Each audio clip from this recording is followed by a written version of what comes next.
aquí estamos para iniciar nuestra clase de Biblia con el Corpus Paulino y concretamente hoy con la primera carta a los Corintios. Solo vamos a ver la primera carta porque no alcanzamos a ver las dos. Es un tema bastante amplio y de hecho la primera carta a los Corintios pues es bastante densa, bastante larga, no solo en extensión de capítulos, sino que es bastante densa en las diferentes materias y situaciones que propone.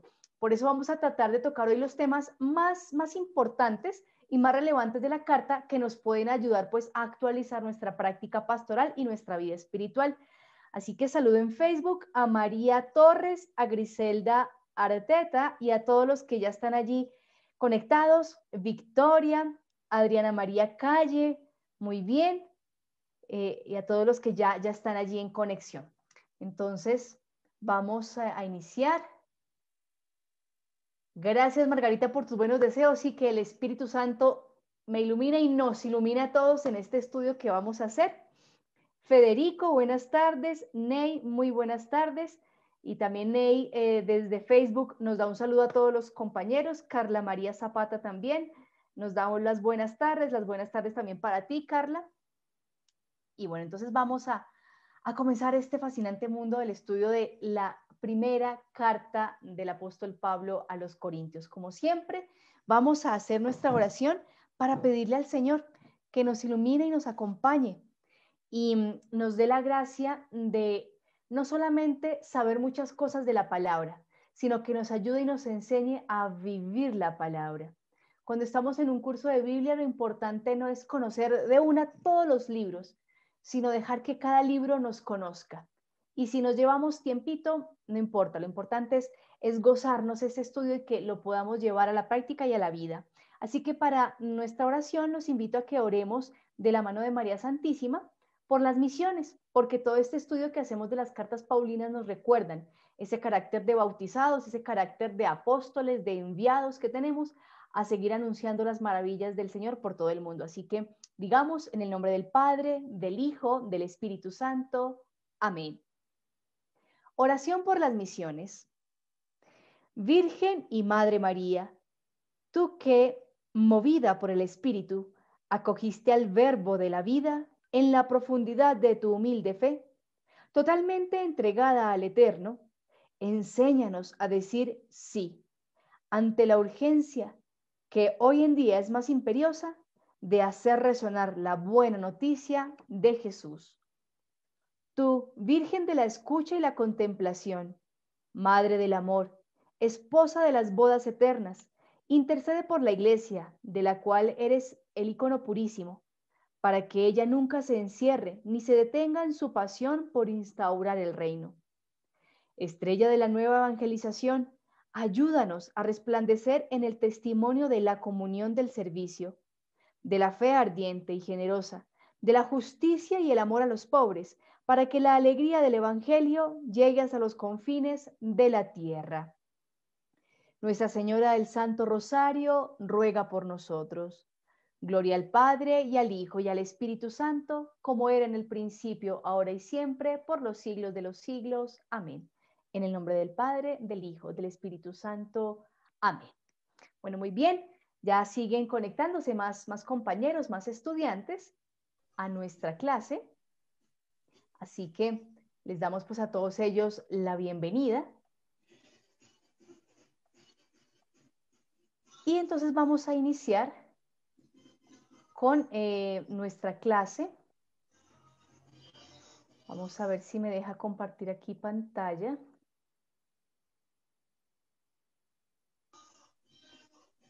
Vamos a ver.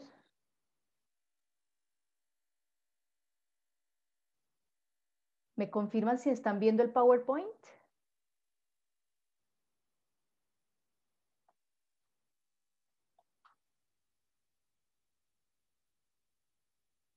Sí, ahí ya lo estamos viendo. Perfecto. Muy bien.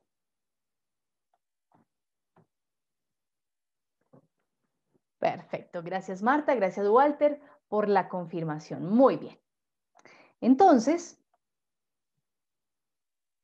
esta carta es muy especial porque esta carta tiene tanto doctrina como asuntos de pastoral, como asuntos de vida comunitaria, como asuntos de liderazgo en la evangelización.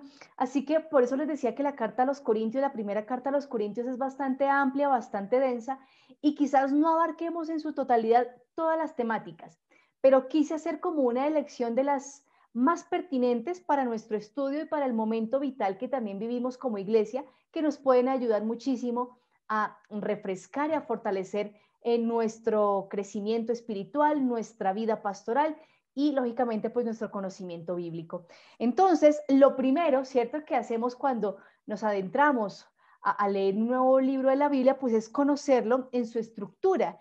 Y lo básico es saber que la carta a los Corintios, la primera carta a los Corintios, tiene un total de 16 capítulos, ¿cierto? Entonces, en 16 capítulos, Pablo va a abordar todos estos temas de moral familiar, ética cristiana, ética pastoral, algunos aspectos de doctrina que van a estar mezclados con una serie de exhortaciones prácticas para que la comunidad pues tome conciencia del llamado que ha recibido y no se deje distraer más por aquellas cosas que lo pueden separar del verdadero evangelio.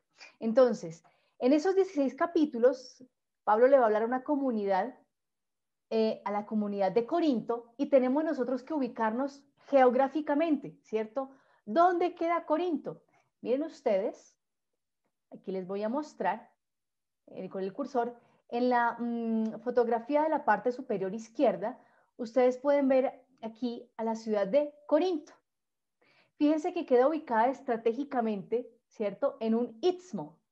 Istmo, la porción de tierra que une o dos continentes o dos partes de un mismo continente, ¿cierto? Así como el istmo de Panamá. Entonces, Corinto estaba ubicado en un istmo. Esto hacía que recogiera, ¿cierto?, el comercio, la cultura, el transporte de dos franjas de Oriente y Occidente. Por eso Corinto era una ciudad muy importante y sus puertos eran uno de los más importantes y apetecidos en aquella época por el comercio y por el compartir tan interesante que se daban de tantas cosas, ¿no? Corinto, lógicamente, pues era ciudad griega, ¿cierto? Pero en el año 146 a.C. Fue destruida por las invasiones romanas que comenzaban pues ya en ese año a generar un poco de fuerza y de desplazamiento al el imperio griego. Así que en el 146 a.C. Corinto fue destruida y en el año 44 a.C. Julio César, el gran Julio César, pues la reconstruyó. De modo que, si bien se conservan muchos elementos de la mentalidad griega, ¿cierto? Y la cultura griega, en su mayoría comenzó a ser poblada por ciudadanos romanos. Y pues lógicamente esto trae toda ya una cosmovisión particular, una manera de ver la vida específica. Así que Corinto, siendo de tradición y de mentalidad griega, pues surge finalmente y ya en el primer siglo la vamos a tener como una ciudad ya con una mentalidad muchísimo más fuerte romana, ¿cierto? Y con ciudadanos eminentemente con esta ciudadanía. ¿Qué pasaba en Corinto? Corinto era una ciudad que así como era de interesante a nivel cultural y artístico, en Corinto se hacían unos jarrones preciosos. Miren, aquí está una de las imágenes de estos jarrones que se hacían allá en Corinto, y también grandes construcciones de tipo religiosas. Estaba el templo de Apolo, el templo de Artemisa, ¿no? Entonces arquitectónicamente Corinto era una ciudad muy bonita, muy, muy bella. También era una ciudad muy deportiva. Resulta que allá se realizaban unos juegos que eran los Juegos Istmicos, que eran en honor al dios Poseidón. Miren, aquí está la imagen del dios Poseidón, que está cabalgando, ¿verdad? Y pues en honor a este dios se realizaban unos juegos deportivos en donde estaban las competencias atléticas, gimnásticas, lógicamente acrobáticas, incluso habían competencias de tipo lírico, interpretación de instrumentos de viento, declamación de poemas, retórica, eso también entraba en competición. Así que Corinto era una ciudad muy interesante, pero por esto mismo se prestaba para una gran cantidad de desórdenes, ¿cierto? Entonces Corinto, pues era algo así como decir nosotros actualmente Las Vegas, ¿no? Hay un dicho que dice, lo que pasa en Las Vegas se queda en Las Vegas, ¿no? Allá en Estados Unidos. Pues algo así pasaba en Corinto, ¿sí? Era así, muy, muy agradable, muy, muy variopinta, multicultural, ¿cierto? Pero ¿qué pasaba? Que se generaba una serie de desórdenes, una serie de situaciones de libertinaje tan tremendas, unos bacanales realmente, que la gente en ese tiempo tenía un dicho: vamos a corintear o a corintiar. ¿Mm? Irse a corintiar era perder el sentido, entregarse al libertinaje sexual, entregarse a la bebida de alcohol sin freno, a todo tipo de acciones descontroladas. ¿Mm? Y Corinto pues tenía esa fama, muy interesante en la línea artística, muy interesante en la línea deportiva, porque de hecho los Juegos no tenían nada que envidiar a los Juegos Olímpicos, pero tenía esta gran situación del desenfreno. Súmenle ustedes que toda esa actividad deportiva y demás pues hacía que el culto al cuerpo y lo corporal, ¿cierto?, fuera muy valorado. Entonces la parte de la estética y de mostrar el cuerpo. Entonces ya se imaginarán con qué tipo de dificultades Pablo tiene que comenzar a entrar a mediar con la comunidad que se va a fundar allí. Entonces, Pablo, ¿cuándo llega? ¿Cuándo llega Pablo a Corinto? Si nos guiamos por la cronología crítica, estamos hablando de que Pablo llegó en el segundo viaje misionero alrededor del año 51 después de Cristo. Y él llega después de que había ido a Atenas. Miren, me devuelvo aquí en el mapa. Miren, aquí Atenas está muy cerquita, ¿cierto? Entonces, Pablo hace todo este viaje, ¿cierto? Termina el Asia Menor y entra aquí a Europa, ¿cierto? Pasa por Tesalónica, Berea, baja aquí a Atenas y después de Atenas pasa a Corinto y luego a Cencreas. Entonces, ¿qué pasó en Atenas? Atenas también era un centro cultural importantísimo, ¿no? La cuna de la filosofía, de la sabiduría, todo esto. Así que en Atenas, Pablo, en el Areópago, hizo una predicación de Jesús y de la resurrección. Resulta que esto no era como tan sorpresivo, tan llamativo para los griegos, porque ellos creían evidentemente en la vida eterna, en la vida en un nivel superior, desde la filosofía platónica. Acuérdense ustedes que Platón formulaba aquel planteamiento de el mundo de las ideas y el mundo físico, ¿no? El mundo de las ideas era el demiurgo, ¿no? Entonces era donde estaba la perfección y este mundo era una copia imperfecta de aquel mundo de las ideas. Entonces, por eso a través del conocimiento se podía llegar a esa plenitud, ¿no? Y a ese contacto, pues, con lo divino. Por tanto, el hablar de vida eterna o vida perfecta después de que se acabara la existencia física, pues digamos que no era algo nuevo en el entorno griego. El planteamiento que ofrecía Pablo respecto a la resurrección de Jesús, de que cuerpo y alma eran uno solo, era donde había falta de comprensión y de aceptación por parte de los griegos, porque para los griegos lo corporal, y desde la línea platónica, ¿cierto? El cuerpo era la cárcel del alma. Entonces, ¿cómo es posible, ¿cierto? Que cuando se predique la resurrección de Jesús, se hable de un nuevo cuerpo, de adquirir un nuevo cuerpo, ¿cierto? Y que en integralidad seremos resucitados en Cristo. Entonces eso a los griegos como que no les empataba mucho y en Atenas a Pablo no le fue muy bien. Apenas dice el texto que Damaris, una filósofa, Damaris, ¿no? Y Dionisio Areopagita, al parecer eran maestros recurrentes en Atenas, escucharon a Pablo y eso les llamó la atención y quisieron saber un poco más y fueron como los únicos que escucharon a Pablo. De ahí que se diga que Pablo en Atenas recibió una gran lección, porque Pablo iba siempre orgulloso hablando del Cristo resucitado y la resurrección y haciendo énfasis en ello, en un Cristo victorioso. Y eso no estaba mal, de ninguna manera. Pero ¿qué pasaba? Que Pablo, digamos que estaba perdiendo un poco de vista la vulnerabilidad del Cristo, ¿cierto? ¿Y en dónde se refleja la vulnerabilidad poderosa del Cristo? En la cruz. Así que cuando Pablo se va de Atenas y llega a Corinto, llega con un chip diferente. Claro, voy a hablar de Cristo resucitado, pero el Cristo que resucitó es el mismo Cristo que estuvo crucificado, que fue crucificado para redención nuestra. Y entonces encontramos un Pablo muchísimo más humilde allí en Corinto. Si ustedes se fijan, en el capítulo 1, versículos 2, 3 de la carta a los Corintios, Pablo expresa eso. bueno, esta es la bienvenida, ¿cierto? La bienvenida que da Pablo en Corintios 2:3 y dice, y me presenté a vosotros débil, tímido y tembloroso, apoyando mi palabra y mi predicación, no en persuasivos discursos de sabiduría, sino en la demostración del Espíritu y de su poder, ¿no? Y ahí en 1 Corintios capítulo 2, versos 3 y 4, aquí Pablo nos dice esto. Y esto que él diga que llegó a ellos débil, tímido y tembloroso, implica que Pablo llegó con la lección aprendida en Atenas, ¿no? Tenemos que anunciar a un Cristo y un Cristo crucificado, y que Cristo crucificado está vivo y ha resucitado. Por eso Pablo va a tener siempre en mente la cruz, ¿no? Ahora, si seguimos la lectura de Hechos de los Apóstoles en los capítulos 17 y 18, nos van a contar un poco de la misión de Pablo en aquel lugar, en Corinto, y nos va a decir que hubo confrontación en aquella ciudad con los judíos que estaban presentes allá. Recuerden ustedes que cuál era el modus operandi, digámoslo así, de Pablo. A las poblaciones que llegaba Pablo, buscaba las sinagogas, buscaba los lugares de concentración judía para anunciarles a ellos primero la buena nueva. Y de ahí partía a los gentiles.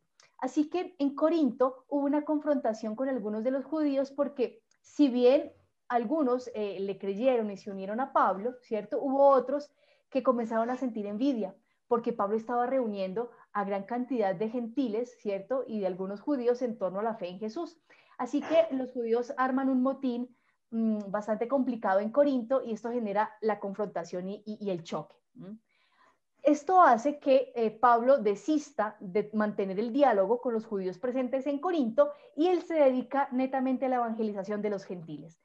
¿Quiénes conformaban la comunidad cristiana de Corinto? Personas provenientes de la gentilidad, quizás algunos judíos, ¿cierto? También, pero la posición socioeconómica de ellos sí era variada. Habían unos muy ricos y habían otros muy pobres. Y esto se va a notar muchísimo cuando Pablo les va a echar en cara el cómo están celebrando la cena del Señor, porque allí, en vez de acortar distancias, se están abriendo brechas al interior de la comunidad. Entonces, este es el panorama general, digámoslo así, de la comunidad de Corinto. Ahora, vamos a entrar en un aspecto interesante de la crítica textual.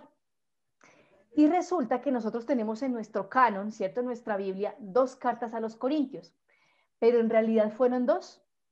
Según las investigaciones, parece que no fueron solo 2 cartas, sino 4 cartas las que escribió Pablo a los Corintios en este periodo del 51 al 54 aproximadamente. ¿Por qué sabemos esto?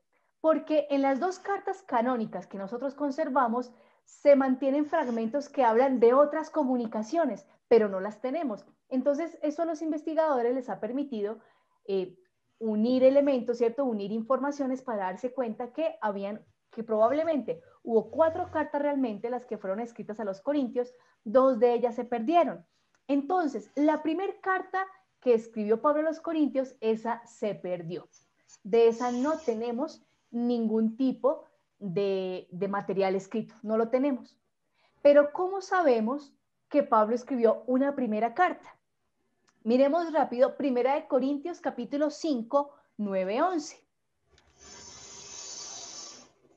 Dice el texto, ahí les doy el espacio para que lleguen al capítulo 5. Entonces, capítulo 5, versos 9 a 11, dice así: al escribiros en mi carta que no os relacionarais con gente inmoral, no me refería a los inmorales de este mundo en general, o a los avaros, ladrones o idólatras. De ser así, tendríais que salir del mundo. No, os escribí que no os relacionarais con quien, llamándose hermano, es inmoral, avaro, idólatra, difamador, borracho o ladrón. Con esos ni comer. Bueno, más allá de la controversia que después la analizaremos, fíjense que Pablo dice, al escribirles en mi carta, ¿no? Dice en el verso 9. Y en el verso 11 repite, no, os escribí que tal cosa. Entonces eso quiere decir que hubo una carta antes, ¿cierto? De la carta que nosotros tenemos como primera carta a los Corintios. Entonces, como tal, lo que nosotros llamamos como primera carta a los Corintios sería la segunda carta que Pablo escribió. Les repito, la primera probablemente se perdió, no se disponen. de copias o de testigos de aquella primera carta. Entonces, la segunda carta que Pablo escribe a los Corintios sería la que nosotros tenemos actualmente hoy como la primera. Y esta primera carta que estoy hablando de la carta que nosotros tenemos en nuestras Biblias, es en respuesta a algunas cosas que no quedaron claras en la primera o en lo que llamaríamos nuestra carta A. Bien. Ahora, entre la segunda carta o la carta B, ¿cierto? Que sería nuestra primera carta a los Corintios, pero la carta B y la carta D, lógicamente hay un lapso de tiempo y hay una serie de situaciones que quedaron plasmadas en una carta C o en una tercera carta. Y de esta tercera carta tampoco tenemos nosotros registro, no tenemos copia. Sabemos de su existencia por referencias en la segunda carta a los Corintios. Ahora, si tenemos referencia de esta tercera carta en la segunda carta a los Corintios, la que está en nuestras Biblias, quiere decir que esta segunda carta a los Corintios, que está en nuestras Biblias, realmente sería la cuarta carta. ¿Me hago entender? Así que las cartas A, B, C y D se escribieron entre el periodo del año 52 al 54. La primera, que sería la carta A, y la tercera, que sería la carta C, se perdieron y nos quedaron la carta B y la carta D, que hoy las conocemos a la carta B como primera carta a los Corintios y a la carta D la conocemos como segunda carta a los Corintios. ¿Qué pasó entonces o qué motivó, cierto, que se escribiera la carta C? Resulta que Pablo visitó a la ciudad de Corinto después de que escribió, cierto, esta carta B. Y cuando Pablo está en medio de los corintios, al parecer no hay una muy buena correspondencia entre la comunidad y Pablo, porque había una serie de divisiones, habían algunos que no quieren aceptar el planteamiento paulino en ciertas cosas de la moral corporal, de la moral familiar, ¿cierto? Entonces hubo discrepancias y hubo choques.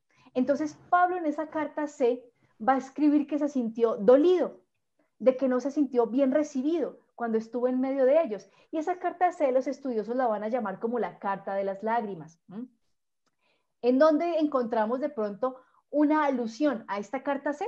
Vamos rápidamente a la segunda carta a los Corintios, en el capítulo 2, versículos 1-4. Entonces miren lo que dice allí. Segunda carta a los Corintios, capítulo 2, 1-4. En mi interior tomé la decisión de no volver a visitaros si eso había de causaros tristeza. Entonces fíjense que ahí nos está diciendo que antes de esta carta, de esta carta D, ¿cierto? Hubo una visita. Que sería lógicamente antes de la carta C. Porque si yo os entristezco, ¿quién podría alegrarme? Sino el que se ha entristecido por mi causa, es decir, solo ustedes me pueden alegrar. Entonces, si yo voy y les causa tristeza o enojo, eso me produce también a mí tristeza, entonces mejor no voy y nos seguimos comunicando por carta para que estemos más cómodos nosotros, ¿no? Verso 3 dice, y si os escribí aquello, fue para que no me entristeciesen a mi ida, precisamente los mismos que deberían procurar mi alegría, pues estaba convencido de que mi alegría y la vuestra deberían coincidir. Verso 4, efectivamente, os escribí tremendamente afligido y con el corazón angustiado. Incluso lloré, pero no lo hice para entristecerlos, sino para que se dieran cuenta de lo mucho que los quiero.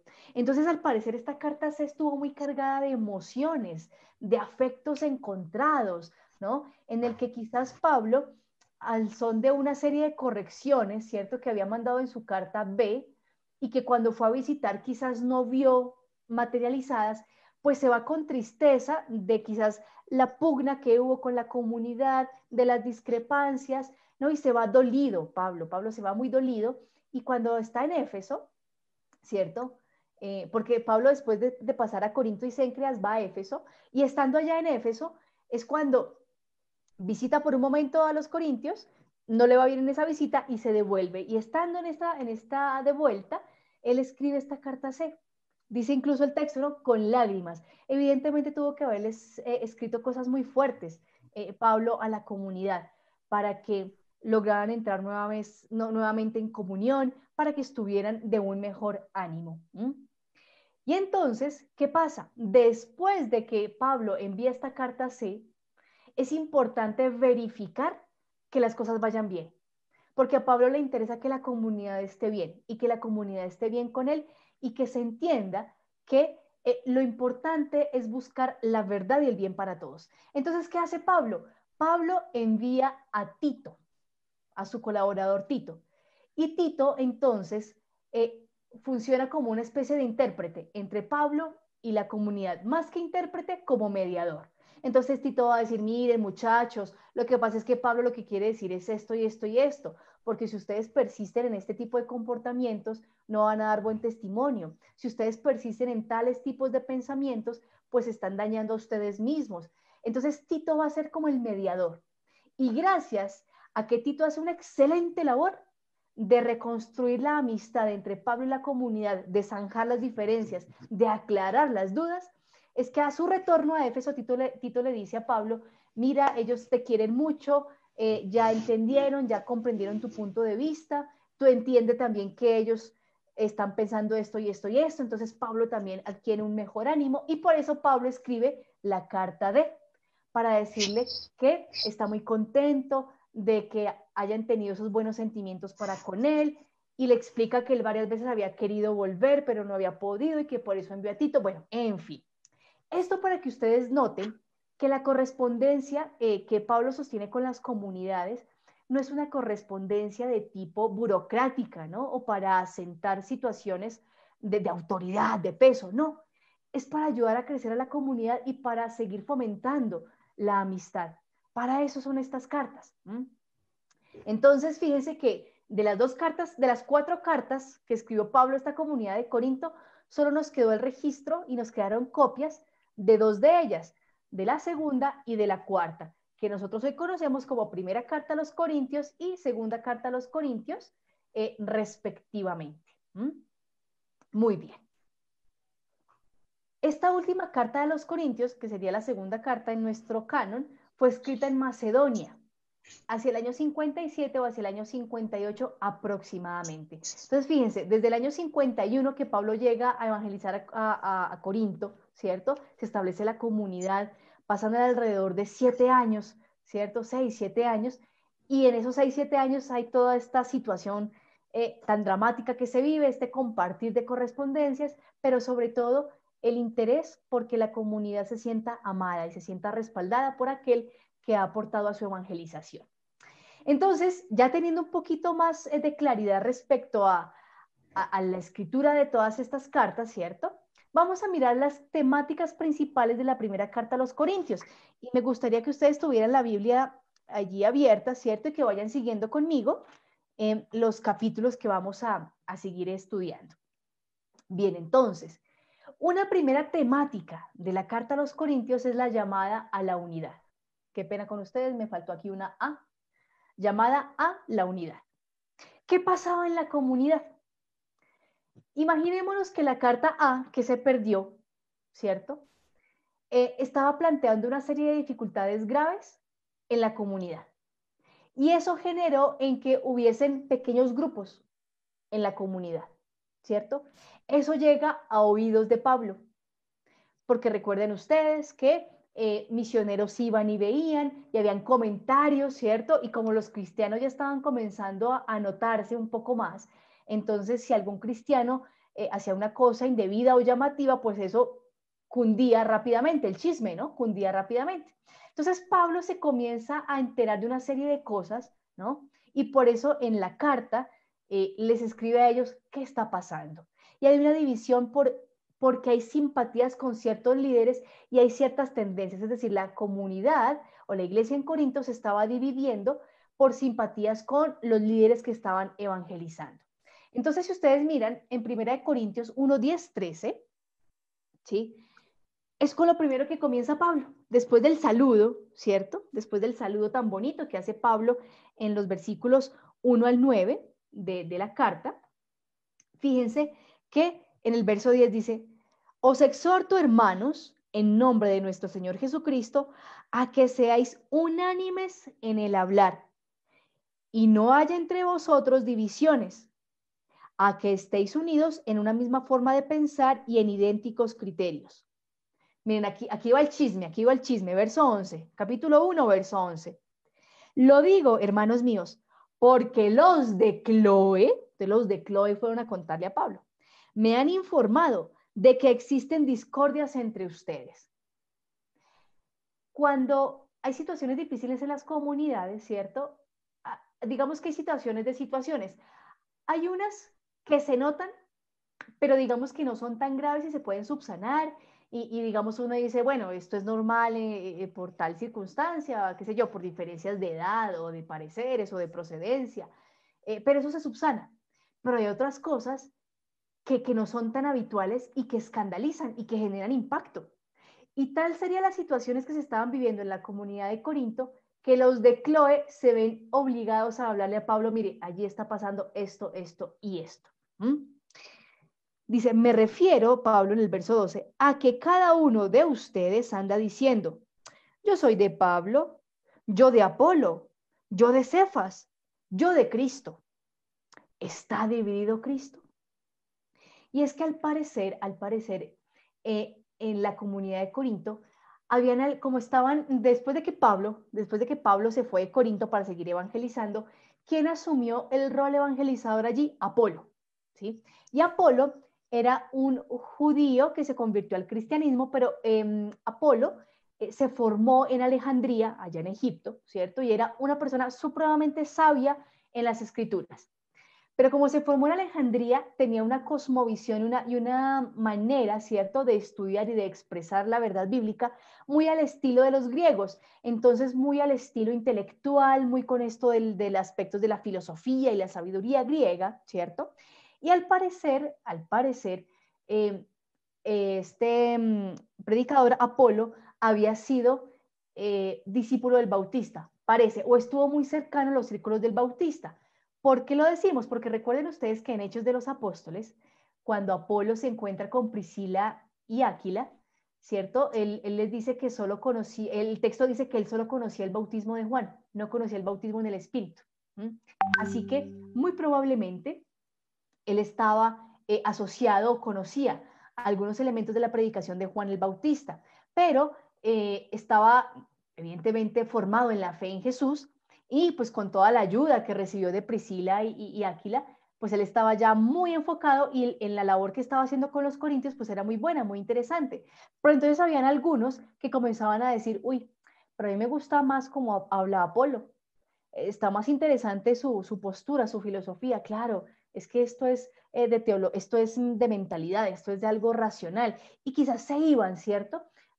Más por la figura de Apolo que por lo que enseñaba Apolo y más aún por cómo Apolo les mostraba a Cristo. Entonces se dejaban llevar por la figura externa del líder, algo así como pasa en nuestras comunidades, que a veces la figura del sacerdote o de la religiosa, ¿no? En los colegios o también en las parroquias que las hermanas colaboran, o del laico líder, muchas veces en las comunidades se van por la figura, por la persona.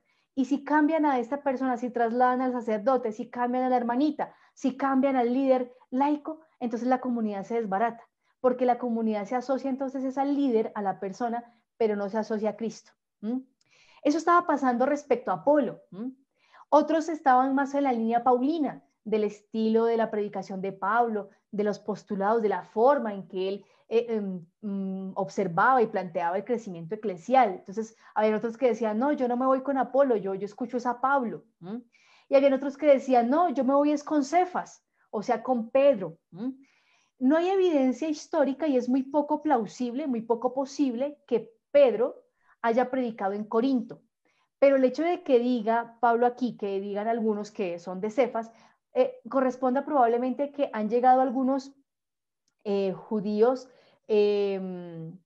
algunos, perdón, cristianos judaizantes, hablando un poco también de la línea petrina, y entonces algunos dirán, no, pues es que yo me voy con Cefas porque es que Cefas sí fue testigo ocular, o sea, Cefas conoció a Jesús, Cefas escuchó a Jesús, y Cefas, pues es uno de los grandes líderes allá en Jerusalén y en otros lugares, entonces yo también me voy con Cefas porque Cefas es un testigo autorizado.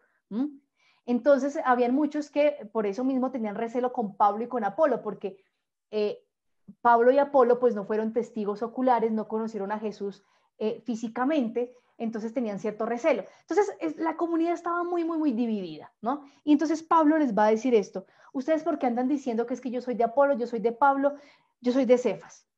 ¿Acaso Cristo está dividido? Y sigue el texto, en el verso 13. ¿Acaso fue Pablo crucificado por vosotros? ¿O habéis sido bautizados en el nombre de Pablo? Entonces aquí Pablo está llamando la atención a la comunidad diciéndole: ustedes deben tener la mirada fija en Jesús, porque el centro es Jesús. Ustedes no pueden poner como centro a Apolo, no pueden poner como centro a Cefas, no me pueden poner a mí como centro, porque yo solo soy un mediador. Quien murió por ustedes, quien les da la vida eterna, es Jesucristo. Y eso es algo muy actual para nosotros hoy, de que podemos tener muchísimos maestros, muchísimos líderes muy influyentes en nuestra vida, pero a nosotros no se nos puede perder de vista que todos nosotros somos mediadores, somos instrumentos, y el centro de nuestra existencia ha de ser Jesucristo. Y lo va a repetir Pablo en el capítulo 3, versículos 5 al 11. Vean ustedes, capítulo 3, versos 5 al 11. Dice: ¿quién es pues Apolo? ¿Quién es Apolo? ¿Y quién es Pablo? ¿No? Servidores, dice Pablo, servidores, por medio de los cuales habéis creído. Cada uno trabajó según el designio del Señor. Yo planté, Apolo regó, mas fue Dios quien proporcionó el crecimiento, ¿no? Cuando Pablo dice yo sembré, o sea, yo fundé la comunidad, y luego llegó Apolo a continuar el trabajo, pero al fin y al cabo, Pablo no es más importante que Apolo porque fue el fundador, no. Ambos son servidores. ¿Quién es el que importa? Dios. Dios fue el que dio el crecimiento a la comunidad. Entonces, de esta manera, Pablo está ayudando a que tengan una fe lúcida y una fe muchísimo más clara y realista, ¿cierto? Y que se eviten algo que nos pasa muchísimo, y es la desilusión, ¿cierto? Y la frustración, porque nosotros ponemos la confianza en las personas, y no está malo confiar en las personas, pues somos instrumentos todos de Dios, ¿cierto? Pero ¿a qué me refiero con esto? Que se pone toda la esperanza y se pone como centro de la vida a otra persona. Y cuando esa persona falla, se cae todo mi mundo. Por ejemplo, cuando hemos conocido casos en los que algún líder en la iglesia ha fallado, ¿cierto? Y había personas que habían puesto a esa persona, a ese sacerdote, a esa religiosa, a ese líder de comunidad parroquial en el centro de la vida. Cuando esa persona se equivoca, se cae la fe, yo ya no creo en Dios, yo ya no creo en la iglesia, todos son unos malhechores, en fin. Entonces Pablo quiere prevenir a la comunidad de esto y decirles que el único que es fiel, el único que es bueno, el único que es verdadero es Dios mismo, y su fe debe estar en Jesucristo. Todos nosotros somos mediadores y somos falibles, somos vulnerables. Por eso no podemos poner como centro de nuestra vida a otra persona. El centro de nuestra vida tiene que ser Jesús, para que sepamos amar a las demás personas que hacen parte de nuestra vida. Dice el verso 7 del capítulo 3: de modo que el que planta y el que riega nada son, sino Dios, que proporciona el crecimiento. Además, el que planta y el que riega son una misma cosa. ¿Ven? Pablo está evitando que digan que es que Apolo es más que uno que otro, o que Pablo es más que uno que otro. Están diciendo que son la misma cosa. Si bien cada cual recibirá el salario según su propio trabajo. Es decir, cada cual responde por la vocación que le ha sido encomendada. Nosotros somos colaboradores de Dios, y ustedes el campo que Dios cultiva, el edificio que Dios construye. Conforme a la tarea que Dios me confió, yo, como buen arquitecto, puse los cimientos y otro construye sobre ellos. Pero que cada cual mire cómo construye, pues nadie puede poner otros cimientos de los ya puestos: Jesucristo. El cimiento, la piedra angular de nuestra vida es Jesucristo, y a partir de Jesucristo construimos el edificio. Y tenemos que estar atentos a cómo construimos, porque si la base está muy buena, si Jesucristo es el verdadero cimiento, lo que se construya a partir de él debe corresponder, debe ser coherente. Por eso no podemos construir la comunidad a medias o con mediocridades. En ese sentido, va a haber un segundo tema: la moral familiar y sexual. Yo les conté al principio de la clase que Corinto era una ciudad tan cultural y tan propositiva en términos de entretenimiento y conocimiento, como también en propuestas de libertinaje y de perdición, ¿cierto? Entonces, habían algunos que hacían parte de la comunidad cristiana que pretendían seguir viviendo como cristianos con mentalidad pagana, con mentalidad de libertinaje.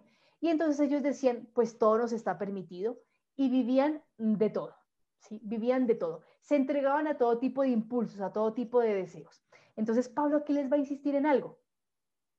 Ustedes como comunidad y cada uno como persona es templo del Espíritu. Y aquí no se vale decir que es que todo está permitido.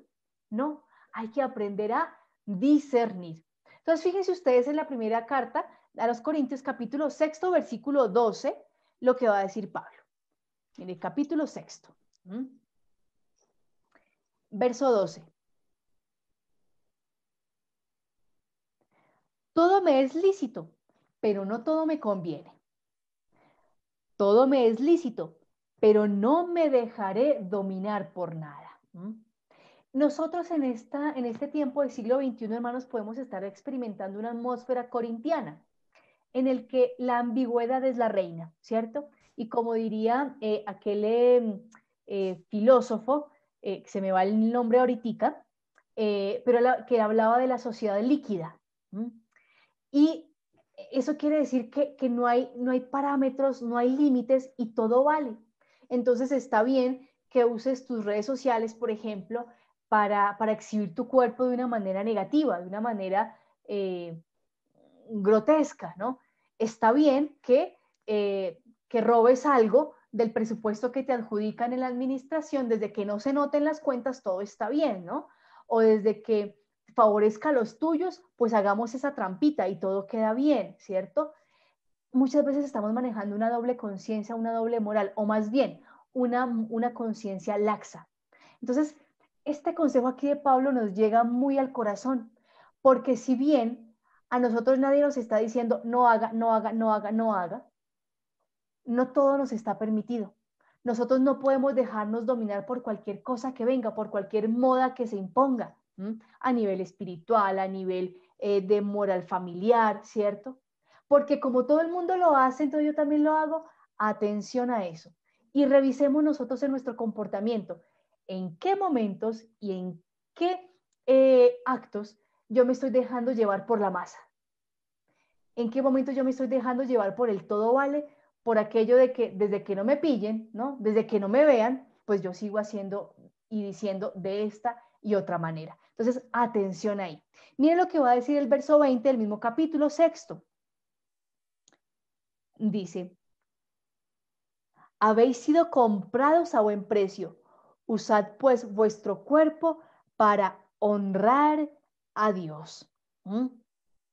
Así que Pablo está hablando de todo esto porque había muchos que se estaban entregando a una vida sexual libertina, haciendo una cantidad de cosas. Entonces, miren, voy a leer el verso 13 del capítulo 6. También suele decirse, la comida para el vientre y el vientre para la comida, pero Dios acabará con lo uno y con lo otro. Además, el cuerpo no es para la fornicación, sino para el Señor, y el Señor para el cuerpo, ¿no? Si tu cuerpo es para el Señor y el Señor para el cuerpo, esto quiere decir que nuestra vida cotidiana debe vivirse con un criterio de bondad, con un criterio de buen trato y un criterio de buen trato no solo a mí mismo, sino a los demás.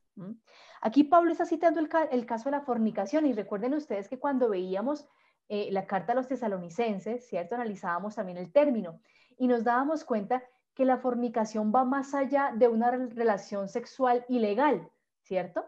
O una relación sexual a escondidas, por decirlo así, ¿no? La fornicación implica el hacer uso de mí mismo y del otro de una manera indebida. Es cosificar la vida, es cosificar las relaciones.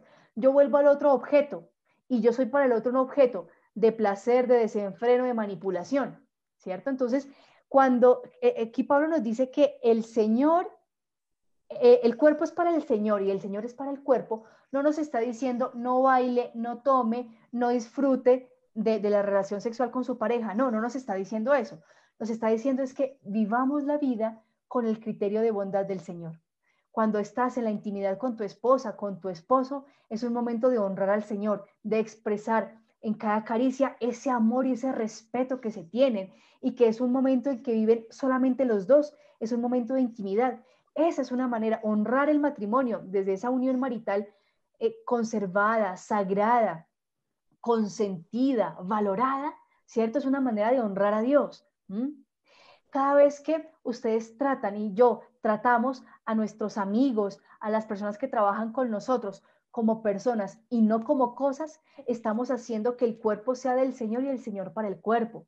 Cada vez que estamos, digamos, en una fiesta, ¿no? Y nos ofrecen un licor para degustar, bueno, tomar el licor, ¿cierto? Una o dos copas está muy bien, pero ya entregarnos al desenfreno del licor, ahí es donde estamos quizás fallando un poco. Entonces, Pablo nos invita a no a que tengamos una mentalidad puritana, ¿sí? De que todo es pecado, yo no miro nada, yo no escucho, yo no bailo, yo no tomo, yo no fumo. No, no es una mentalidad puritana, es una mentalidad crítica. Que si yo sé que le pertenezco a Cristo, pues me tengo que comportar como propiedad de Cristo, ¿no? Y allá entra en juego mi corporeidad, mi biología, mis afectos, mis pensamientos, la forma en que uso mi dinero, la forma en que uso mis bienes, la forma en que trato a los demás. Todo esto entra allí. Entonces, Pablo va a hablar esto, ¿cierto? No solamente en el capítulo 6 va a hablar muchísimo de toda esta parte de la moral familiar y sexual, ¿cierto? Pero también en el capítulo 7 va a tomar algunos elementos al respecto. Hay otro elemento que Pablo toca en la carta y es el punto del matrimonio. ¿Por qué el punto del matrimonio? Ay, gracias, Carla. Me recordaste aquí. Sigmund Bauman. Gracias, Carla. Ese es el sociólogo que yo estaba buscando. Gracias. Pablo va a hablar respecto al matrimonio porque había algunas tendencias dentro de la comunidad que estaban rechazando el matrimonio y estaban rechazando la unión marital. Entonces estaban diciendo que aquellos que eran casados y tenían relaciones sexuales que estaban cometiendo pecado, que eso no era bien visto y se estaban generando disputas al interior de la comunidad por estos temas.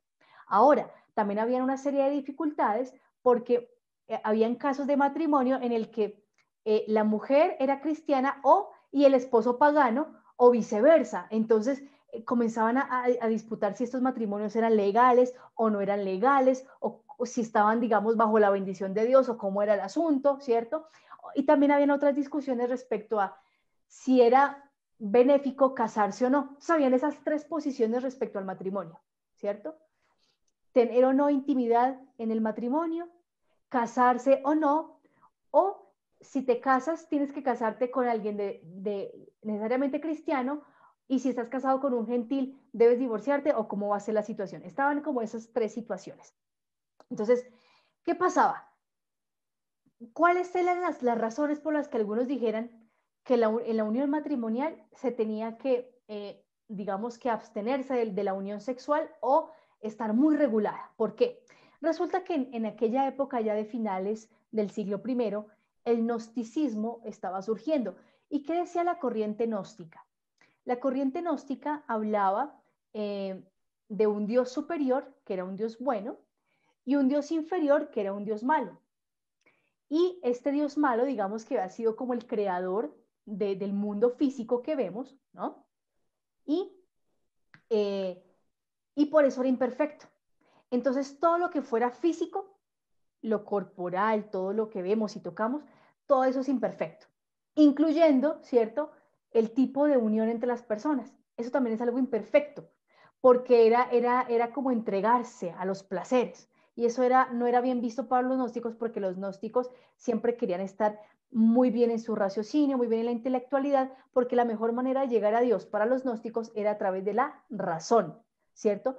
De un desarrollo del pensamiento, de un desarrollo intelectual altísimo, y que ese desarrollo intelectual altísimo era privilegio de algunos pocos, no todos llegaban a ese nivel, ¿no? Entonces ellos se hacían llamar los espirituales, los de la razón, ¿no? Los de la mente. Y al parecer, algunas de estas influencias estaban llegando a la comunidad de Corinto, a la comunidad cristiana de Corinto, y estaban como inoculando este tipo de concepción en algunas personas. Entonces, por eso algunos estaban rechazando la unión en el matrimonio, la estaban declarando incluso impura. Entonces, Pablo va a corregir esto y va a decir que ya vamos a leer ese pedacito, pero les aclaro primero el panorama para que veamos cómo Pablo va a aclarar todo esto, ¿no?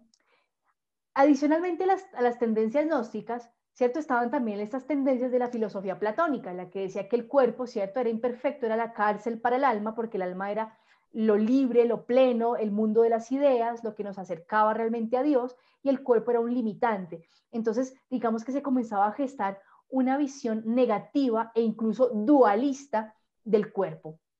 Entonces, Pablo va a rechazar fuertemente también esta postura. Y aquella de los matrimonios mixtos. Pablo va a decir, mire, si la mujer cristiana se casa con un pagano, es tan fuerte la gracia de Cristo que por el hecho de que esa mujer sea cristiana, ya ese hogar se llena de santidad, se llena de bendición. La mujer hace santo a su esposo. Y si es el caso contrario, el esposo hace santa a su mujer, aunque ella sea gentil, y en el caso contrario, aunque el esposo sea gentil. Es decir, con que uno de los cónyuges sea cristiano, ese hogar se llena de santidad, porque el todo cristiano es vehículo de santidad. Entonces, ahora vamos a ver cómo Pablo trata estos temas en el capítulo 7, versículos 1 al 11. Dice así: en cuanto a lo que me habéis escrito, miren que hay una carta que los corintios le escribieron a Pablo. Esa tampoco tenemos copia, pero seguro existió porque Pablo aquí le está reseñando. Dice, en cuanto a lo que me habéis escrito, estoy en el capítulo 7, ¿vale? Versículo 1. En cuanto a lo que me habéis escrito, bien le está al hombre abstenerse de mujer. Pablo era soltero. Entonces Pablo decía, pues así uno es más libre porque no tiene que pensar en que me voy de misión y mis hijos quedan sin mí un buen tiempo, porque para Pablo era importante que la unidad familiar se mantuviera, ¿cierto? Entonces Pablo va a decir, yo con mi trabajo pues no puedo estar atento a una familia, entonces por eso es mejor mantenerme solterito. Eso, palabras más, palabras menos, es lo que va a pensar Pablo, ¿no? Dice, en cuanto a lo que me habéis escrito, bien le está al hombre abstenerse de mujer. No obstante, por razón de la incontinencia, tenga cada hombre su mujer y cada mujer su marido, ¿no? Porque muchos, ¿cierto? No pueden vivir una vida de abstinencia sexual. Entonces, por eso Pablo va a decir, mire, eso está en nuestra naturaleza humana y aquel que no pueda, tranquilo, cásese. Que un hombre esté con una mujer, solo una, ¿no? Y que una mujer esté con su marido, también, solo uno. Bien. Que el marido cumpla su deber con la mujer, de igual modo la mujer con su marido. Mire lo que dice el verso 4. La mujer no dispone de su propio cuerpo, sino el marido. Igualmente, el marido no dispone de su propio cuerpo, sino la mujer. Aquí Pablo está resaltando que en el matrimonio, mujer y hombre asumen, digámoslo así, el ser dueños del otro, pero en un buen sentido. No es el ser dueño en un sentido de dominio, sino en un sentido de responsabilidad y de cuidado. O sea, así como cuando me encomiendan a mí algo para que yo lo haga crecer, lo cuide. Entonces, de esa manera es que Pablo está diciendo que el cuerpo de la mujer le pertenece al esposo, ¿cierto? Y el cuerpo del esposo le pertenece a su mujer. ¿Mm? Miren qué bonito. Miren el verso 5 y donde se va a aclarar lo que yo les decía de las influencias gnósticas y platónicas. No os neguéis el uno al otro, a no ser que lo hagáis de mutuo acuerdo y por cierto tiempo, para entregaros a la oración.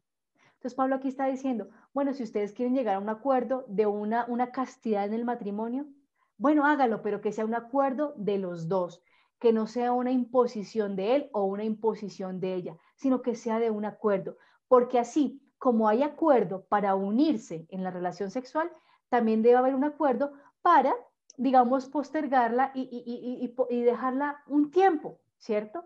Pero fíjense que Pablo dice que eso tiene un fin, ¿cierto? Para entregaros a la oración. O sea, el distanciamiento a nivel genital, sexual, no puede ser, digamos, dejado así sin más, sino que aquello que representaba ese encuentro amoroso, ¿cierto?, del esposo y de la esposa, debe ser también vivido y expresado en la oración. Es decir, que por un tiempo esposo y esposa van a estar más unidos es desde la oración, orando más el uno por el otro, orando juntos, o si lo queremos traer a nuestros días, haciendo una labor de evangelización, de un trabajo misionero con más fuerza. Pero no quiere decir que la pareja se abandone, que la pareja deje de darse detallitos, ¿m? Sino que es un tiempo en el que la pareja se conoce de una manera distinta. Y fíjense que esto es hasta pedagógico, porque muchas veces en algunos matrimonios, cuando se realizan de una forma intempestiva o inmadura, la relación se basa en la satisfacción sexual que se puedan prestar el uno al otro. Cuando ya por edad o por lo que sea, esta satisfacción sexual ya no se da, entonces la pareja comienza a sentir que no tiene nada en común, porque no aprendieron a conocerse y amarse en otras facetas, en otras maneras. Así que lo que Pablo aquí propone es, si se quieren dar un tiempo de abstinencia sexual, aprendan a compartir de otro modo, para que la relación entre esposo y esposa, desde el amor puro, que es lo más importante, se mantenga y se consolide. Y en cierto modo, o más bien en la plenitud del modo, Cristo se siga siendo presente allí. ¿Mm? Fíjense qué bonito, porque todo parte de que Cristo es el cimiento del cristiano y del cristiano en relación con los demás. Así que eso es importantísimo. Y miren lo que va a decir después de eso, de que se entreguen a la oración. Pero luego, volver a juntaros. O sea, no se abandonen ustedes por mucho tiempo. Porque no solamente dentro de la concepción judía, la relación sexual es algo bendito, es algo bello, es algo que es aprobado por Dios, ¿no? Y que es algo bello porque se hizo para, no solamente para prolongar la vida, sino también para el disfrute entre el esposo y la esposa, ese sentirse uno solo, ¿verdad? Dice por eso Pablo, volved a juntaros para que Satanás no os tiente por vuestra incontinencia. ¿Mm? Entonces, acuérdense la palabra Satanás, ¿cierto? El adversario, el opositor. Vuelvan a unirse, vuelvan a estar juntos después de ese periodo de abstinencia, para que el adversario no haga de su relación una cosa diferente a un matrimonio. O que ustedes comiencen de pronto a buscar satisfacciones en otros lugares, ¿cierto? Entonces, por eso es importante que todo lo que se decida en el matrimonio sea de común acuerdo, que esposo y esposa lo acepten, lo charlen, lo dialoguen. ¿Mm? Miren lo que dice el verso 6, esto es muy bonito. Lo que les digo es una concesión, es como un consejo, no un mandato. ¿Mm? Mi deseo sería que todos fueran como yo, mas cada cual tiene de Dios su gracia particular, unos de una manera, otros de otra. Pablo dice, yo eso se los aconsejo, pero no es una obligación, o sea, esto no es un mandato, y es una manera también de decir Pablo a sus hermanos, de atiendan esto y disciérnanlo, dialóguenlo, ¿sí? Yo aquí no estoy como impositor para regularles la vida, sino que desde la fe les propongo qué es lo mejor para ustedes. ¿Sí? Y dice el verso 8, no obstante, digo a los solteros y a las viudas que estaría bien que se quedasen como yo. Pablo insiste, pues para él es benéfico ser soltero por lo que les digo, por su misión, ¿cierto? Pero si no pueden contenerse, que se casen, dice Pablo, cásense. Mejor es casarse que abrazarse, dice aquí la Biblia de Jerusalén. Pero en otras traducciones dicen, mejor es casarse que vivir como reprimiendo deseos o vivir desbordado en deseos. Entonces, fíjense que Pablo aquí también muestra el matrimonio como una vía de armonización de la persona. Cuando yo me caso, soy capaz de aprender a regular mi amor. A regular no tanto, a encauzar mi amor. Esa es la palabra precisa. A encauzar y armonizar mi amor. Porque al tener a una pareja y futuramente a una familia, yo aprendo a salir de mí mismo para estar en servicio de los demás, de mi esposo, de mi esposa, de mis hijos. Y eso me ayuda a mí a regularme y a no, digamos, depravarme, ¿cierto? En mi afectividad, sino a estar organizada, organizado, armonizado. Lo mismo pasa con los sacerdotes y las religiosas, ¿cierto? Los sacerdotes y las religiosas hacen un voto de castidad vivido en el celibato, ¿cierto? Es decir, ellos son castos, y el matrimonio también es casto. Los matrimonios también hacen voto de castidad, pero su voto de castidad lo expresan en esa relación que van a tener únicamente con su pareja. En el caso de los religiosos y los sacerdotes, ellos hacen voto o promesa de castidad en el caso de los sacerdotes y lo expresan con una vida célibe. se abstienen de tener familia, se abstienen de tener una pareja, ¿cierto? Pero la misión, ¿cierto? Y la opción de vida ayuda a que ellos armonicen también su forma de expresar el amor. Así como el matrimonio nos ayuda a que nuestras pasiones estén reguladas al tener un canal de expresión, lo mismo pasa con el religioso y el sacerdote. Su misión, su vida les permite encauzar su pulsión afectiva para que ésta se armonice, ¿cierto? Y en el servicio a los demás puedan sentirse realizados, plenos y también fecundos, ¿cierto? Entonces, Pablo, fíjese que desde esta época va planteando esta vida bella en el amor que regula todo, regula lo biológico, lo fisiológico, lo mental, todo, ¿sí? Y es una fuerza no que se impone, y el amor no es una doctrina que se impone, sino que es la misma acción de Dios que te ayuda a armonizar y a ubicar todo lo que tienes en el lugar que corresponde. Eso es muy bonito, ¿cierto? Bien, hay un caso importante de moral familiar que no quiero dejar pasar por alto, y es en el capítulo 5. Si ustedes tienen subtítulos en sus Biblias, en la mía, en Jerusalén, dice el caso del incestuoso. En ustedes podrá tener, digamos, otro subtítulo. Y fíjese, Pablo, cómo dice en el capítulo 5. Por todas partes se oye hablar de una inmoralidad que se practica entre ustedes y que no se da ni entre los gentiles. Imagínense eso. Se dice que uno de ustedes vive con la mujer de su padre. Probablemente, ¿cierto? Se trate o bien de una de las concubinas, que en ese tiempo se acostumbraba a eso, ¿no? Una de las concubinas del padre o con la madrastra, ¿bien? No sería con la madre biológica, con la madre natural, porque eso incluso era condenado por la ley romana. Entonces, la mujer de su padre puede estar aludiendo o bien a una de las esclavas o las concubinas o a la madrastra. Y dice el verso 2 del capítulo 5, y ustedes andan tan ufanos en lugar de hacer duelo para que fuera expulsado de entre ustedes el autor de semejante acción. Aquí Pablo, ¿qué está diciendo? Ustedes aplauden la vulgaridad del otro porque eso les parece chiste, eso les parece gracioso, les parece, ay, ahí está pintado ese fulanito, vamos a inventarnos el nombre. Como es por allá de Corinto, digamos que se llama, qué sé yo, Marco, digamos, se llama Marco, por decir algún nombre. Ay, ahí está pintado el Marco ese, ¿no? Tan galante, ese es un Don Juan, mírenlo, mírenlo. Y entonces, en vez de llamar a Marco y decirle, oye, lo que estás haciendo no es correcto, lo aplauden, le alcahuetean, ¿cierto? Y en ciertos círculos, a veces más, más laxos, pues hasta le encubren la falta. Y eso, hermanos, a nosotros también nos puede estar pasando hoy, que hay ciertas cosas inmorales, realmente terribles, y nosotros nos parece chiste y lo aplaudimos. Que alguien salga haciendo, qué sé yo, propagandas de todo tipo, ¿cierto? Con todo tipo de provocaciones y alusiones, incluso los mismos chistes de mal sentido en nuestro entorno parroquial o en nuestro entorno religioso, para burlarnos del cuerpo de las mujeres, del cuerpo de los hombres, ¿no? Todo comienza por cosas pequeñitas y para nosotros es chiste y para nosotros eso lo dejamos pasar, ¿no? Pero de chiste en chiste, de broma en broma, se va llegando a forjar una conciencia laxa hasta el punto de que terminamos aplaudiendo una cantidad de cosas que no van con nuestra fe, ¿cierto? Por simpatías, por evitar problemas, y nos estamos volviendo cómplices de cosas terribles. Entonces Pablo aquí les está diciendo eso a los hermanos, les está diciendo ustedes se están sintiendo orgullosos de una cosa mal hecha en vez de sentir compunción y de corregir a su hermano.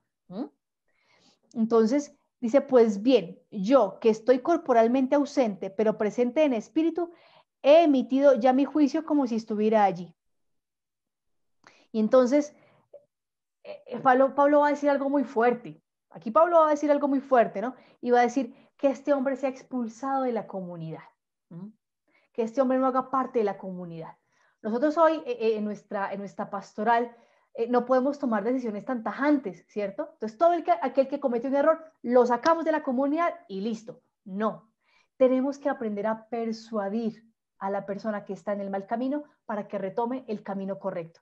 Ahí está el reto del cristiano, que sepa acoger a ese hermano, señalarle en qué está actuando mal sin hacerlo sentir mal, para que retome el camino que debe acoger. Y nosotros cuidarnos, hermanos, todos nosotros cuidarnos de volvernos cómplices de situaciones que no están bien, por más graciosas, por más entre comillas normales que se vean, ¿no? Hay que leer entre líneas y saber descubrir dentro de lo que causa carcajadas aquellas cosas que nos hacen daño, ¿no? Y saber tomar pues nuestra posición.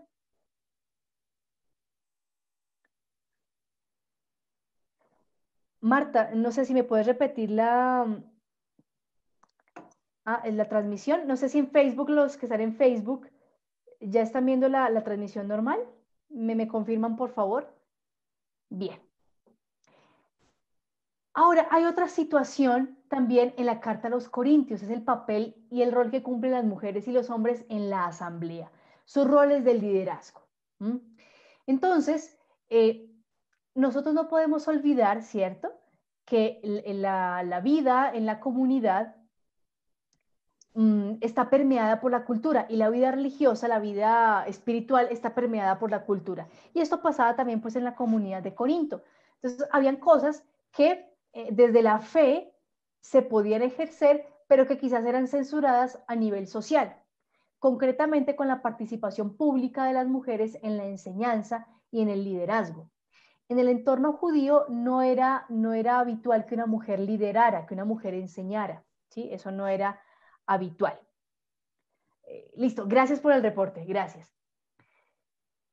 No era habitual. En la cultura grecorromana sí había una participación femenina, muchas de ellas eran maestras, filósofas y todo esto, pero de todas maneras se le daba un poco más de preponderancia, sobre todo a nivel político, era a los varones. Entonces, este tipo de cosas entraban también en juego en la comunidad, ¿sí? Recuerden que Pablo, pues, es de raigambre judía, ¿cierto? Y recuerden que la comunidad de Corinto está permeada por la cosmovisión, por la mentalidad grecorromana. Ahora, ya Pablo en Tesalonicenses nos había dicho que ya en Cristo no hay judío ni griego, ni mujer ni hombre, sino que todos son nueva criatura en Cristo, ¿cierto? Entonces, Pablo va a tratar de mantener esto allí en la comunidad de Corinto porque también se están dando una serie de roces, porque hay mujeres que están enseñando, hay mujeres que están ejerciendo liderazgo y hay un poquito de recelo masculino al respecto. ¿Y por qué se estaba dando, digamos, esta emergencia o esta surgencia del liderazgo femenino? Recuerden ustedes que antes del siglo IV, ¿cierto? No habían iglesias, no habían templos. Las comunidades se reunían, era en las casas. Y en la casa, ¿quién manda? La mamá, ¿cierto? O sea, la mujer es la que organiza y administra todo en casa. Entonces, imagínense ustedes, cuando las iglesias se comenzaban a reunir en los hogares, pues la mujer era la que estaba al tanto, ¿cierto?, de la situación de la organización y muchas mujeres ya estaban tomando parte activa en la enseñanza. Entonces, los hogares se estaban volviendo en una especie de lugar propicio para que la mujer ejerciera una autoridad, un liderazgo y un rol bastante influyente en el manejo de las comunidades. ¿Mm? Pero ya les digo, esto era porque la iglesia comienza a surgir en estos ambientes de casa, en estos ambientes domésticos. Y si bien habían matrimonios, ¿cierto?, que en su casa acogían a los demás participantes de la comunidad, esto hacía que la mujer no quedara invisible, sino que ella también al lado de su esposo liderara, levantara la mano, expresara su querer, expresara su opinión frente a un tema. Entonces, ¿qué pasa? En la carta a los Corintios vamos a encontrar ideas de Pablo al respecto, pero también vamos a encontrar una serie de añadidos posteriores, les estoy hablando ya de finales de siglo, que el compilador final decidió agregar para mantener una tendencia que ya entró en auge a finales del siglo I y era la prohibición de la enseñanza de las mujeres en la iglesia. Entonces, ya les digo, esto hace parte de un fenómeno cultural en el que la iglesia cada vez más se va aproximando a un entorno romano, donde hay una serie de jerarquías, donde hay una serie de maneras de ejercer la autoridad y donde el varón es protagonista en lo público. Entonces, la iglesia trata como un poquito de parecerse a ese tipo de sociedad y para caer de pronto un poco en gracia frente a esas sociedades, ¿cierto? Y aceptar y tener cierto tipo de aceptación, pues comienza a emular o replicar este tipo de comportamientos, ¿no? Entonces la mujer va quedando reducida cada vez en el ámbito de lo privado hasta que cartas como la carta de Tito, por ejemplo, la carta a Timoteo, la carta a Tito y a Timoteo, pues va a haber una censura fuerte a que las mujeres enseñen. Y esto no era porque las mujeres enseñaran cosas malas, sino que era por un recelo del liderazgo y un recelo que se generaba por el choque cultural con Roma, porque hubo una tendencia en la iglesia que para poderse mantener vigente y para sostenerse tocaba entrar en diálogo y en cierta afinidad con ciertas costumbres de la cultura. Y si eso implicaba que las mujeres quedaran un poquito relegadas, pues la iglesia comenzó a tomar esa tendencia. Entonces, por eso en la carta a los Corintios, que es Paulina, vamos a encontrar añadidos de un editor que no es Pablo, ¿cierto? Y que va a ser una edición muy posterior en el que se va a censurar fuertemente la participación de la mujer. Entonces, fíjense ustedes en Corintios 11, 2 al 16, lo que va a ocurrir, que van a haber varias confluencias, ¿no? Versículo 2 al 16 en el capítulo 11.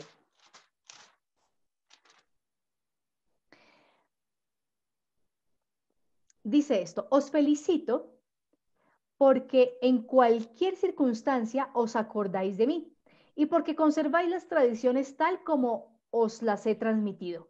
Sin embargo, quiero que sepáis que la cabeza de todo hombre es Cristo, que la cabeza de la mujer es el hombre y que la cabeza de Cristo es Dios. Esto hace parte de la cosmovisión judía israelita, ¿cierto? Digamos como de los órdenes, ¿no? Entonces, para esta concepción judía en aquella época, lógicamente primero estaba Dios, luego estaba el varón y después del varón estaba la mujer, ¿no? Porque se hacía una interpretación del texto de Génesis en la que como la mujer fue creada después del varón, entonces es inferior a. Pero Pablo más adelante va a hacer una corrección de esa interpretación. Pero lo comúnmente que se manejaba entre las personas era eso, que la mujer era inferior al varón. Actualmente, ¿cierto? Y el desarrollo de las exégesis nos permiten ver que el texto de Génesis lo que nos está diciendo es que la mujer fue creada en igualdad de condiciones, en igualdad de dignidad con el varón, porque la mujer no es que hubiera salido de la nada, ¿cierto? Sino que desde el principio, cuando se crea el ser humano, están hombre y mujer, pero el varón aún no ha sido capaz de visibilizar a la mujer, así que cuando el texto dice que el Señor sacó del costado, que Dios sacó del costado del hombre o del varón a la mujer, lo que está diciendo es que la sacó de atrás y se la puso al frente para decirle, ustedes dos forman humanidad, no se pueden abandonar el uno al otro. Eso es lo que realmente el texto de Génesis quiere decir. Que en otro momentico, si quieren, hacemos un estudio bien bonito de ese capítulo de Génesis, pero nos vamos a concentrar aquí en el texto de Corintios, ¿no? Entonces, por eso Pablo habla de esto, de la cabeza de, la cabeza de. Dice, todo hombre que ora o profetiza con la cabeza cubierta, afrenta a su cabeza. Y toda mujer que ora o profetiza con la cabeza descubierta, afrenta a su cabeza. Es como si estuviera rapada. Entonces, ¿qué pasaba? La mujer tenía que llevar un velo para indicar que estaba casada, ¿cierto? Y pues que su esposo era su cabeza, ¿no? Entonces, cuando una mujer profetizaba o enseñaba, aquí el término correcto es enseñar, ¿cierto? En la comunidad, debía llevar la cabeza cubierta. Algunas tendencias romanas, ¿cierto? Y de hecho, la cultura romana, pues esto no se concebía. La mujer tenía su cabeza descubierta y de hecho se hacía peinados y todo esto. Entonces, digamos que aquí entra un poquito a reñir la parte cultural entre la concepción judía y la concepción romana del cómo una mujer debe comportarse en sociedad, ¿no? Entonces, una visión decía cabeza cubierta para que honre a su marido. Y la cultura romana, pues no tenía ningún problema en que la mujer hablara con la cabeza descubierta porque eso nunca, digamos, que hizo parte de criterios de análisis por parte de Roma, ¿cierto? De la cultura romana, más bien. Pero lo que nos interesa aquí es que la mujer puede profetizar, la mujer puede enseñar, ¿cierto? Según el planteamiento de Pablo. En los versos 7 y siguientes, pues van a señalar, ¿cierto? Que el varón no debe cubrirse la cabeza, pues es imagen de la gloria de Dios, pero la mujer es gloria del varón. Esto corresponde, ya les digo, a esa interpretación del Génesis en donde se interpretaba que la mujer era inferior a el varón, ¿sí? y que el varón únicamente era imagen y semejanza de Dios. Esa era la tendencia de pensamiento. Hoy en día ya sabemos que no es así, que esa es una interpretación errónea, porque hombre y mujer son igualmente imagen y semejanza de Dios. Y ni la mujer es superior al varón, ni el varón es superior a la mujer. Ambos son iguales, ¿cierto? En dignidad ante Dios. Entonces, nos sigue diciendo el texto. En efecto, no procede el varón de la mujer, sino la mujer del varón, ni fue creado el varón por razón de la mujer, sino la mujer por razón del varón. Nuevamente, esto corresponde a esa interpretación antigua, ¿no? Dice el verso 11, por lo demás, y por lo que el Señor respecta, ni la mujer puede entenderse sin el varón, ni éste sin la mujer. Aquí hay, digamos, un avance en esa exégesis de Pablo. Dice, ni la mujer puede entenderse sin el varón, ni éste sin la mujer, pues si la mujer procede del varón, éste, a su vez, nace mediante la mujer, y todo proviene de Dios. El verso 11 y 12 es una especie de corrección o de avance que Pablo hace en aquella interpretación antigua en donde se decía que la mujer era inferior al varón. Entonces, con este verso 11, Pablo aquí está diciendo, la mujer puede, ¿cierto?, enseñar, la mujer está en igual dignidad que el varón y puede tener un rol de liderazgo, pues también en la iglesia, porque no es inferior a el varón. Así que Pablo va a defender mucho esto, ¿cierto? Entonces nosotros diríamos que los versos 11 al 12 son como esa solución al problema. Pero entonces, si ustedes son curiosos y van al capítulo 14 en la carta, versículos 34 al 35, vamos a encontrar algo extraño. Miremos el verso 34 y 35 del capítulo 14. Dice, las mujeres, inicia el verso, desde el verso 33b. Como es práctica habitual en todas las iglesias, y póngale un poquito de sospecha a esa frase, como es práctica habitual en todas las iglesias, las mujeres deben estar calladas en las asambleas. No les está permitido tomar la palabra. Deben permanecer sumisas, como dice también la ley. Si quieren aprender algo, que pregunten a sus propios maridos en casa, pues es indecoroso que la mujer hable en la asamblea. Entonces estos versos decimos, uy, esto ya no nos suena tan bonito a como sonaban los versos 11 y 12 del capítulo 11. Entonces dicen los investigadores, dicen los expertos, que probablemente los versículos 34 al 35 del capítulo 14 son un añadido de un editor muy posterior, ¿cierto? Pues también de la escuela paulina, pero un editor, un compilador muy posterior que añadió estos versos y que los añade en una época donde ya se había generado ese silenciamiento y ese ocultamiento al rol de liderazgo de la mujer. Y fíjense que yo les decía que pusieran atención en esa frase, que es un poquito capciosa, como es práctica habitual en todas las iglesias. Para el tiempo de Pablo, ¿cierto? Nosotros no podemos hablar de uniformidad eclesial. De hecho, hablar de iglesia propiamente dicho, podemos hacerlo hasta el siglo II, ¿sí? Principios o mediados del siglo II, donde ya hay una organización, una institucionalización muchísimo más evidente. Antes, en el siglo I, tenemos una iglesia que se está construyendo, que es muy variada, muy variada, muy diversa. Así que no podemos hablar de costumbres uniformadas en la iglesia. Así que esta expresión que dice, como es práctica habitual en todas las iglesias, corresponde a una expresión más bien de finales del siglo I, años 90, años 100, que de esta época es que datan las cartas de Tito y de Timoteo, donde hay un juicio fuerte a las mujeres que enseñan y a las mujeres que se reúnen a estudiar juntas. Por eso aquí hay una exhortación para que las mujeres no solamente no hablen en la asamblea, sino que si tienen una duda le pregunten a sus esposos, porque es una manera de controlar, ¿cierto?, el ejercicio femenino del aprendizaje. Entonces, esto digamos que va en contra incluso de lo que Jesús mismo planteó, ¿cierto? Porque Jesús planteó un camino de seguimiento abierto para todos, en igualdad para hombres y en igualdad para mujeres, donde hombres y mujeres tienen los mismos derechos y deberes de enseñar y de aprender. Así que posturas como estas de los versos 34 y 35 son posturas de una fracción de la iglesia en aquella época que no consideraba a la mujer digna de participar activamente del ministerio de la evangelización, ¿cierto? Hoy en día nosotros, ¿qué vemos? Que las mujeres estamos generando una actividad muchísimo más atractiva, muchísimo más visual, muchísimo más de líderes, ¿cierto? Porque lamentablemente este tipo de concepciones pues duraron muchísimo tiempo en la iglesia, que incluso impedían que una mujer estudiara teología o que una mujer pudiera enseñar incluso en una universidad a sacerdotes o a seminaristas. Eso era impensable. Hoy en día ya vemos que esa concepción ha cambiado y lo interesante es seguir ahondando en ello para que hombres y mujeres haciendo buen equipo de trabajo, ¿cierto? Ayudemos a evangelizar, cada uno ocupando, ¿cierto? La misión que Dios pues le ha encomendado.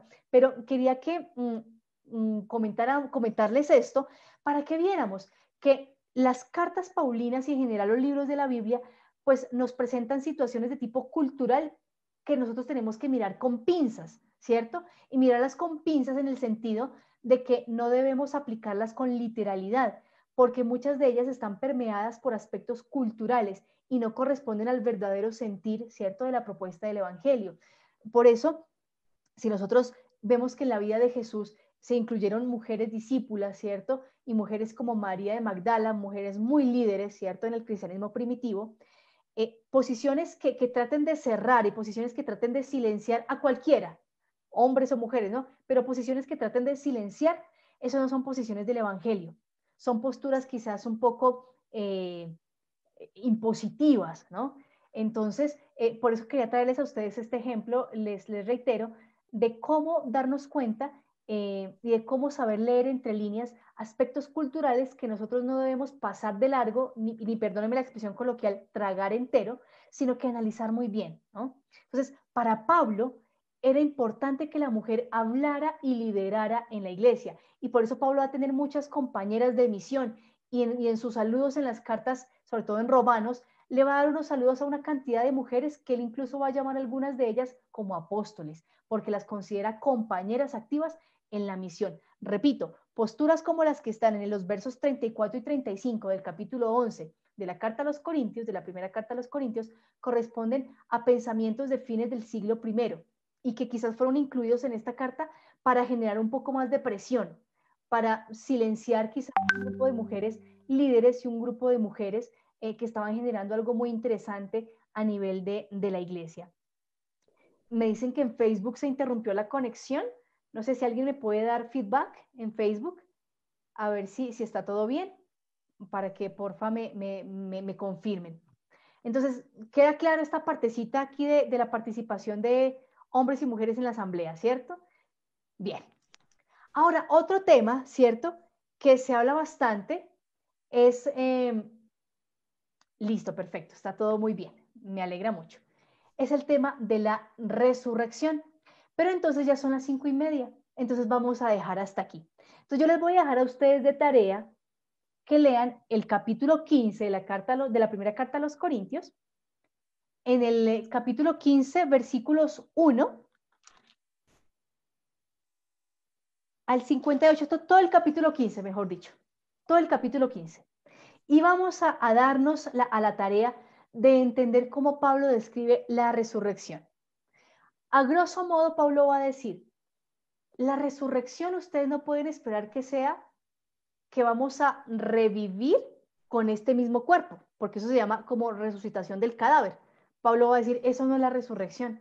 La resurrección es otra cosa y por eso va a decir, ustedes siembran un cuerpo corruptible y resucita uno incorruptible, ¿no? Y va a decir, ustedes cuando siembran una semilla, no les van a salir muchas semillitas igualitas, sino que le va a salir es un árbol, ¿cierto? Una cosa diferente. Y para eso la semilla tiene que podrirse, tiene que morir, ¿cierto? La cascarita de la semilla para que pueda dar el brote de la planta que es. Entonces Pablo va a tratar de describir así la resurrección para que se entienda que la resurrección es guau, eso es una vida impresionante, es una nueva manera de ser y de estar en Dios. Es adquirir un cuerpo distinto, una corporeidad distinta, una relacionalidad distinta. Eso lo va a tratar de decir Pablo, pero se los dejo a ustedes de tarea, ¿bien? capítulo 15, versículos 1 al 58, es decir, todo el capítulo 15. Lo vamos a leer y lo vamos a meditar. Y en la otra clase, pues vamos a terminar la primera carta a los Corintios y vamos a abordar algunos elementos de la segunda carta. Como ya abordamos las partes de comunidad y año en que fueron escritas, elaboradas y todo esto, pues va a ser un poco más ágil y podemos concentrarnos en los temas teológicos, ¿cierto? Entonces, la tareita que me lean capítulo 15 y dentro de 8 días vemos esto y vamos a ver también el himno al amor, el himno de Corintios 13 para que cerremos toda nuestra temática de Corintios, la primera carta a los Corintios. Claro, Adriana, si Ana María, tú me puedes ayudar ahí en el chat. Ah, esperen, yo hago aquí una cosita. Más bien voy a hacer una cosita. Voy a poner aquí una diapositiva nueva. Miren, yo pensé que iba a acabar todo el tema, pero no me dio el tiempo. Si ven, es que la palabra de Dios es profundísima. Tarea, leer capítulo 15 de la primera carta a los Corintios.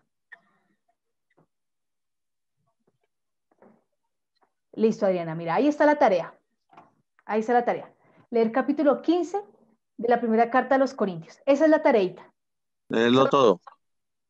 Todito, todito, todito el capítulo 15. ¿Listo?